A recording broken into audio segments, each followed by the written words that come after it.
Okay, so in this video, I'm going to explain the difference between Chrome apps and Chrome extensions. An app is something that runs on the Chromebook itself. And there actually is two kinds of apps. There is something called a hosted app. What that means is it's basically a shortcut to a website. You can actually access your apps on the bottom left-hand corner here. It looks like the little grid. You can click on that. So what I mean by a hosted app, like Class Dojo is a hosted app. So if I click on Class Dojo, it's going to take me to the Class Dojo website. It's considered an app, but it's actually more of a shortcut to a website. And internet's running kind of slow today, so I'm going to go ahead and close that tab. The next type of app is called a packaged app. It's actually something that only runs on the Chromebook. There are a few of those. Doesn't require an internet connection. When you go to download those from the Chrome store, and I'll show you how to access the Chrome store in just a second. When you download those, it'll tell you if it needs an internet connection or not. So you just need to make sure you pay attention to that, because I don't want you to get frustrated if you download an app and you're trying to use your Chromebook and there's no internet access and you can't run the app because it's a hosted app. So you need an internet connection and it doesn't work. I don't want you to be upset about that. There's also something called Chrome extensions. And that's what this is running across the top of my screen here. These are all Chrome extensions. The cool thing about a Chrome extension is it's attached to the Chrome browser, not the Chromebook.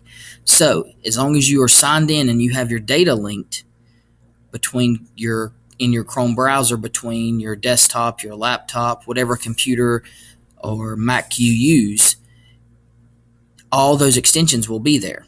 So make sure if you install some extensions on your Chromebook and you would like to keep those extensions inside your Chrome browser, make sure you go up here in the upper left-hand corner with the three bars. Now, I'm already signed in here, but it will give you an option to sign in. Make sure you sign in. After you sign in, tell it to link data.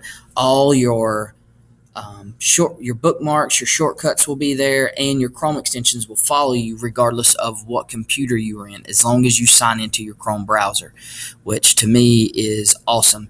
It allows me to use multiple PCs, multiple computers, and not worry about whether or not my bookmarks will be there or whether or not my Chrome extensions, because I do use these things quite a bit.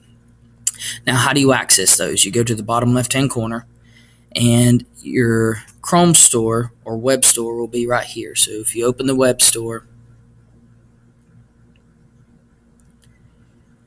and the internet's kind of slow, so we'll let it figure out what it wants to do, but you can access extensions and apps here. You can search strictly apps, you can search strictly extensions. If you know specifically what you're looking for, you don't even have to go into the web store. You can actually come here, and let's say that I'm looking for Class Dojo.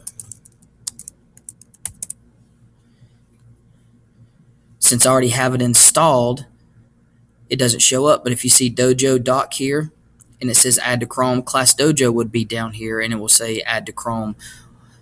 Makes it a lot easier if you know specifically what you're looking for. You don't even have to go into the web store. You can just go to the app launcher and search, and it will tell you if it's there, as long as you are connected to the internet. Now, I'm not going to go and tell you what apps I have, what apps you should use, because everybody uses their computers different. I will create another video that has my favorite apps and extensions. I will go over a few here because these are a few that I think everybody should have, but I will go over my favorites later. My first one that I suggest everyone get is Google Translate. It allows you to take things from Spanish, Chinese, German, whatever language there is, and convert it to English, or from English to that language, which is great if you have parents or someone else that doesn't speak your language. It's a great way for you to type something and convert it over into one language or the other. The next one I recommend everybody getting is the Google Docs Quick Create. It allows you to click this button, and I can create a document, I can create a spreadsheet, I can go ahead and create a new Google slide presentation, a new drawing, or a new form. It keeps me from having to go into Drive or one of the other websites and creating it. I can just click it, it takes me straight there, and I have no problems. And I also use Screencastify to create all my videos. If you have any questions, you can post them at the bottom or in the comment section, and I will create another video that gives you a top list. Thank you.